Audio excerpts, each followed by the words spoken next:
Cockroach party అనే పేరుతో వచ్చిన అభిజిత్ దీప్‌కి అనే వ్యక్తి ఎవరు? మరి ఒక్కడే ఇదంతా చేస్తున్నాడా? ఈయన వెనకాల ఎవరైనా ఉన్నారా? మరి నిజంగా సోషల్ మీడియాలో జరుగుతున్న ఉద్యమం పట్ల ప్రభుత్వం పడిపోనుందా? ఇవన్నీ తెలుసుకునే ప్రయత్నం అయితే చేద్దాము. హాయ్ అండి అందరికీ. Welcome to Sharat 180 degrees. ఇక మే 15వ తారీఖున జరిగిన ఒక సంఘటన అయితే దేశవ్యాప్తంగా సంచలనం సృష్టించిందనే చెప్పాలి. ఇక సుప్రీంకోర్టు ప్రధాన న్యాయమూర్తి ఒక కేసు విచారణ సందర్భంగా మాట్లాడుతూ, దేశంలో కొంతమంది యువకులు అక్రమ డిగ్రీలతోని న్యాయ వ్యవస్థలోకి ప్రవేశిస్తున్నారని చెప్పి, ఇక ఖాళీగా ఉంటూ ఏ ఉద్యోగాలు లేకుండా ఇక పారాసైట్స్ లాగా ప్రవర్తిస్తున్నారు. ఇక సోషల్ మీడియా ద్వారా అలానే ఆర్‌టీఐ ద్వారా అయితే మాపై న్యాయ వ్యవస్థపై దాడి చేస్తున్నారంటూ కొన్ని కీలక వ్యాఖ్యలైతే చేయడం జరిగింది. ఈ వ్యాఖ్యలకు నిరసనగా అభిజిత్ దీప్‌కే అనే వ్యక్తి నేనొక పార్టీని ప్రకటిస్తున్నానని జెప్పి ఆయన ట్విట్టర్ వేదికగా అయితే స్పందించారు. ఆ పార్టీ పేరేంటంటే కాక్రోచెస్ జనతా పార్టీ. ఇక ఈయన ఈ పార్టీ పేరు చూస్తే మనకు క్లియర్‌గా అర్థమవుతుంది బీజేపీని టార్గెట్ చేశాడని జెప్పి. ఇక అలాగే ఈయన పార్టీ పెట్టిన కేవలం కొన్ని గంటల్లోనే మిలియన్స్ ఆఫ్ ఫాలోవర్స్ అయితే పెరిగారు. అలానే ట్విట్టర్ ఇండియా కూడా స్పందిస్తూ వెంటనే ఈ అకౌంట్‌ని అయితే డిలీట్ చేయడం జరిగింది. అలాగే మరి ఆయన అకౌంట్ కూడా మళ్ళీ ఓపెన్ చేశాడు. వెంటనే కాక్రోచ్ ఈస్ బ్యాక్ అంటూ మరొక అకౌంట్ అయితే ఓపెన్ చేయడం జరిగింది. అయితే మరి ఈయన ఎవరు? ఎక్కడి నుంచి వచ్చాడు? ప్రెజెంట్ ఏం చేస్తున్నాడని మనం ఒక్కసారి గమనిస్తే, ఈ అభిజిత్ దీప్‌కే అనే వ్యక్తి పూణేకి చెందినవాడు.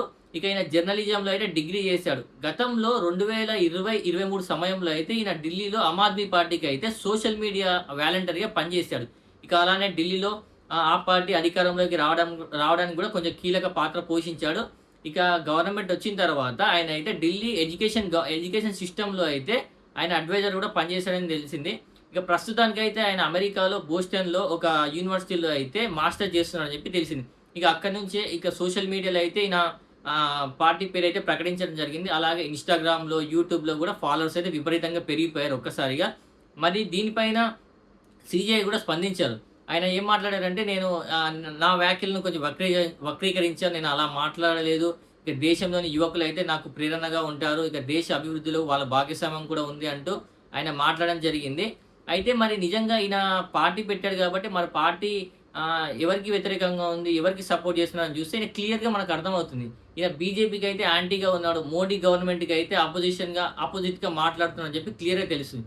ఎందుకంటే ఈయన ఫాలోవర్స్ పెరిగేసరికి బీజేపీ పార్టీకి ఎంతమంది ఫాలోవర్స్ ఉన్నారు, ఇక నా పార్టీకి ఎంతమంది వచ్చారని చెప్పి 2 పార్టీలను కంపేర్ చేస్తూ స్క్రీన్ షాట్స్ తీసి సోషల్ మీడియాలో పోస్ట్ చేశాడు. ఇక అలానే బీజేపీ గుర్తు ఏదైతే ఉందో కమలం పార్టీ గుర్తు, ఆ గుర్తును కాక్రోచ్ తింటున్నట్టుగా ఒక పోస్ట్ కూడా చేయడం జరిగింది. దీన్ని బట్టి చూస్తే మనకు క్లియర్‌గా అర్థమవుతుంది. ఒక పార్టీనే టార్గెట్ చేశాడని చెప్పి. నీకు సిస్టమ్‌లో లోపాలుంటే దాన్ని ఎత్తి చూపాలి. దాన్ని క్వెషన్ చేయాలి. నీకేమైనా అన్యాయం జరిగితే ప్రశ్నించాలి. ప్రశ్నించడం తప్పు కాదు కాబట్టి ఖచ్చితంగా అయితే నువ్వు ఆ పని చేయాలి గానీ, ఒక పార్టీని విమర్శించి, ఒక పార్టీని సపోర్ట్ చేసి అలా అయితే చేయకూడదు. ఎందుకంటే అదైతే న్యూట్రల్‌గా ఉన్నట్టయితే మనకు తెలియదు. ఇంకొక విషయానికొస్తే ఈ పార్టీలో జాయిన్ అవ్వడానికైతే కొన్ని ఎలిజిబిలిటీలు కూడా పెట్టాడాయన. ఎలా పెట్టాడు? నిరుద్యోగం ఉండాలి. ఎవరు పని చేస్తూ ఉండొద్దు. ఖాళీగా ఉండాలి. అలానే బద్ధకంగా ఉండాలి. ఎప్పుడు చూసినా ఫోన్‌లోనే ఉండాలి. మినిమమ్ 11 గంటలు ఆన్‌లైన్‌లోనే ఉండాలంట ఈ పార్టీలో జాయిన్ అవ్వాలంటే. అలాగే కొన్ని మేనిఫెస్టో కూడా ప్రకటించాడు. మేనిఫెస్టోలో అయితే ప్రధానంగా కొన్ని 5 అంశాలను తీసుకున్నాడు. దాంట్లో కూడా కొన్ని ఒక 2, 3 అంశాలైతే నిజంగా నచ్చాయి. దాంట్లో ఒకటి ప్రధానంగా గమనిస్తే ఎవరైతే రిటైర్డ్ న్యాయమూర్తి ఉంటారో వాళ్ళకి ఎట్టి పరిస్థితిలో కూడా రాజ్యసభ సీట్ ఇవ్వొద్దు. అలానే మెయిన్ ఓటర్స్ ఎవరు ఉంటారో ఎలిజిబిలిటీ ఉన్న నిజమైన ఓటర్స్ వాళ్ళని ఎట్టి పరిస్థితుల్లో కూడా తొలగించొద్దు. ఒకవేళ వాళ్ళని ఓటర్ లిస్ట్‌లో గనక తొలగిస్తే ఎలక్షన్ కమిషన్ మీద కేసేస్తాము అని చెప్పి అదొకటి మేనిఫెస్టో కూడా బావుంది.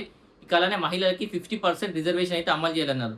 ప్రస్తుతానికి 33% రిజర్వేషన్ కూడా అమలు చేయడానికైతే సాధ్యం అవ్వట్లేదు. అన్ని పార్టీలు దాన్ని వ్యతిరేకిస్తున్నాయి. ఈ 50% సాధ్యమవుతుందా లేదా అనే విషయం అయితే మనం వేచి చూడాలి. ఇక మరొక అంశం ఏందంటే మోడీ మీడియా అంటూ కొన్ని వ్యాఖ్యలైతే చేశాడు. ఇక కార్పొరేట్ సంస్థలకి గాని, బిజినెస్ చేసే వాళ్ళకి గాని మీడియా పైన ఎందుకు వాళ్ళకంత ప్రేమ? ఆ మీడియా వాళ్ళ లైసెన్స్ అయితే రద్దు చేస్తారని చెప్పి ఆయన ప్రకటించారు. ఇక మరొక విషయం ఏందంటే ఎవరైనా ఒక పార్టీలో గెలిచి ఇంకొక పార్టీలోకి వెళ్తే మాత్రం ఖచ్చితంగా ఒక 20 సంవత్సరాలు వాళ్ళని పొలిటికల్ నుంచి బ్యాన్ చేయాలని చెప్పి నిర్ణయం తీసుకున్నాడు. నిజంగా ఇది మంచి నిర్ణయమే. ఇలాంటి వారి పట్ల అయితే కఠినంగా ఉండాలి. ఎందుకంటే పార్టీలో గెలిచి ఒక పార్టీని చూసి ఓటేసినప్పుడు మరొక పార్టీలోకి జంప్ అవ్వడం అనేది అయితే కరెక్ట్ కాదు. ఇలాంటి విషయాల పట్ల అయితే కొంచెం కరెక్ట్‌గానే ఉన్నాడాయన. మరి నిజంగా ఈయన వెనకాల ఎవరైనా ఉన్నారా? ఈయన సొంతంగా ఈ డిసిషన్స్ అని తీసుకున్నాడా అంటే అదొక డౌటే అని చెప్పాలి. ఎందుకంటే గతంలో మన చుట్టుపక్కల కంట్రీస్‌ని ఒకసారి అబ్జర్వ్ చేస్తే నేపాల్‌లో గాని, శ్రీలంకలో గాని, అలాగే బంగ్లాదేశ్‌లో గాని మెయిన్‌గా యూత్‌ని టార్గెట్ చేశారు. కేవలం యూత్ ఉద్యమాల వల్లనే ఈ మిగతా కంట్రీస్‌లో మాత్రం గవర్నమెంట్ అయితే పడిపోవడం జరిగింది. ఇక అలానే మన దేశంలో కూడా ఇలాంటి ఉద్యమాలు తీసుకొచ్చి ఖచ్చితంగా ప్రభుత్వాన్ని పడగొట్టాలనే ఉద్దేశ్యం ఒకటి జరిగినట్టు మాత్రం తెలుస్తుంది. ఎందుకంటే రీసెంట్‌గా మన ఆమ్ ఆద్మీ పార్టీ అధ్యక్షుడు ఎవరైతే ఉన్నారో కేజ్రీవాల్ కూడా మాట్లాడుతూ యువత మేల్కోవాలి, ఉద్యమాలు చేయాలి, పక్క దేశాల లాగా ఉద్యమాలు చేసి బయటికి రావాలని చెప్పి జనాల్ని యువతను రెచ్చగొట్టే ప్రయత్నం చేశాడు. ఇక ఇదైతే అలానే కనిపిస్తుంది. కేవలం విదేశీ శక్తుల కుట్ర కూడా ఇందులో ఉన్నట్టు తెలుస్తుంది. ఇక నేను చెప్పేది ఒకటి, ఎందుకంటే నీకేమైనా సమస్యలుంటే, లేకపోతే ఏదైనా సిస్టమ్ పైన గూడా డౌట్ ఉన్నా గూడా మనం క్వెషన్ జేయాలి. పార్టీ పెట్టడం తప్పు లేదు. పార్టీ పెట్టొచ్చు, పార్టీ పెట్టి ప్రశ్నించొచ్చు, లేకపోతే వేరే పార్టీ నుంచి పోటీ చేసి గూడా మన సమస్యల పైన పోరాడొచ్చు. అంతేగాని దేశ వ్యతిరేక శక్తులతో కలిసిపోయి ఇక అలా మన దేశాన్ని విచ్ఛిన్నం జేయాలి, ఇక లేకపోతే మత విద్వేషాలు రెచ్చగొట్టాలనే ప్రయత్నాలు మాత్రం ఎట్టి పరిస్థితిలో చేయకూడదు. జెన్‌జీలకు ఒక్కటే విజ్ఞప్తి చేస్తున్నాను. ఎందుకంటే మీరు ఆలోచించండి. ఎవరు ఎటువైపు ఉన్నారు? ఎవరు దేశం కోసం మాట్లాడుతున్నారు? మీకు ఏమైనా సమస్యలుంటే మాట్లాడొచ్చు. దానికి తప్పు లేదు. కాకపోతే దేశ వ్యతిరేక కార్యక్రమాలు మాత్రం ఎట్టి పరిస్థితిలో చేయొద్దు. ఎందుకంటే అభిజిత్ అభిజిత్ దీప్‌కే అనే వ్యక్తి ప్రెజెంట్ అయితే ఇండియాలో లేడు. ఆయన ఎక్కడో ఉండి మాట్లాడుతున్నాడు. వేరే కంట్రీలో ఉండి మన యువతను రెచ్చగొట్టే ప్రయత్నం అయితే చేస్తున్నాడు.